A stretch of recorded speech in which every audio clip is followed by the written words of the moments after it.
In 1964, a young psychologist appeared before the US Congress with a mission. It was a time when most people thought that the reason poor people stayed poor was a matter of biology and had nothing to do with the environment they grew up in. The psychologist, Urie Bronfenbrenner, wanted to change that and convince the world that to help those less fortunate, we also needed to change their surroundings. But did he succeed?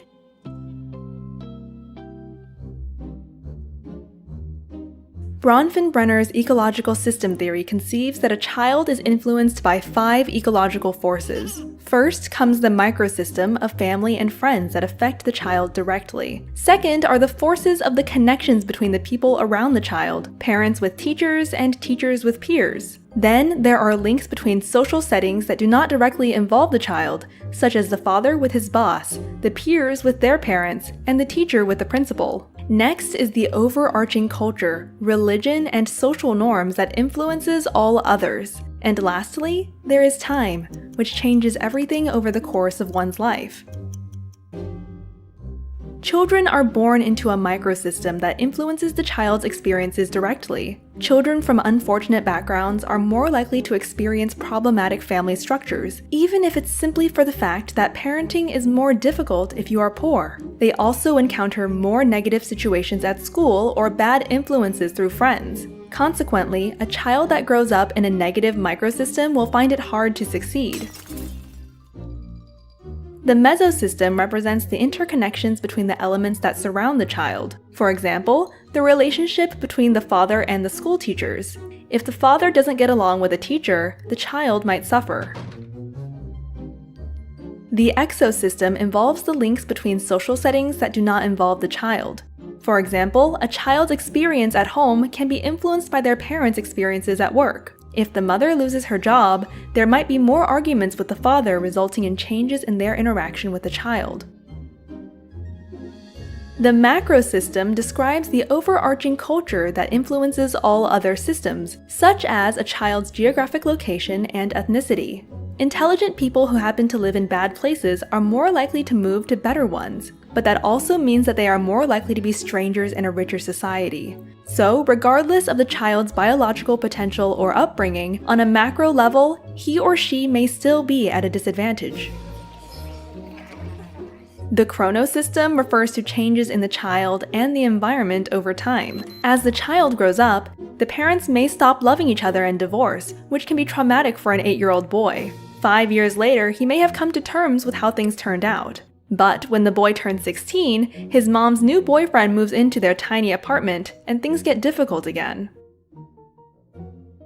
Bronfenbrenner, who was influenced by Lev Vygotsky and Kurt Lewin, convinced the US Congress that a child's prospect is not genetically predestined, but is the result of the larger environment they happen to be placed in.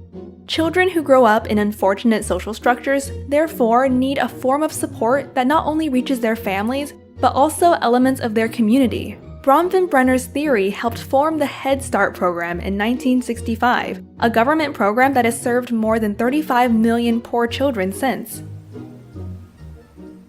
Decades later, Bronfenbrenner and Stephen Sessi proposed an extension of this theory, called the BIOECOLOGICAL model. This new model recognizes gene-environment interactions and acknowledges the role of heritability, but adds that genes themselves are under the influence of the environment.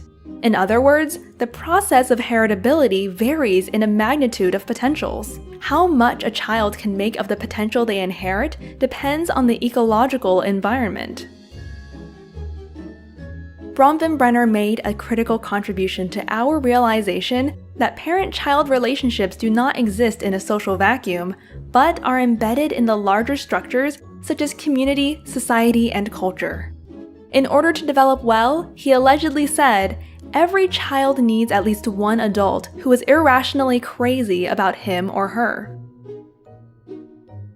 Now it's your turn. Make 5 circles, draw yourself in the center, and add a timeline at the bottom. Then put all the people, institutions, and forces that affect you through the 5 different systems. On the timeline below, you can add some major events from the past and those you expect in the future. Can you tell how the 5 forces are shaping your life? To read more about the topic or download the video without background music, visit sproutsschools.com.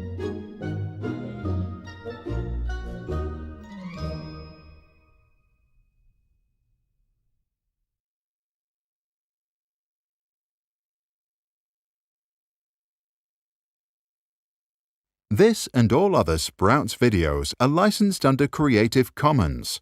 That means teachers from all around the world can use them in classrooms, online courses, or to start projects. And today, thousands already do. To learn how it works and download this video without ads or background music, check out our website or read the description below. If you want to support our mission and help change education, visit our Patreon. That's patreon.com/sprouts.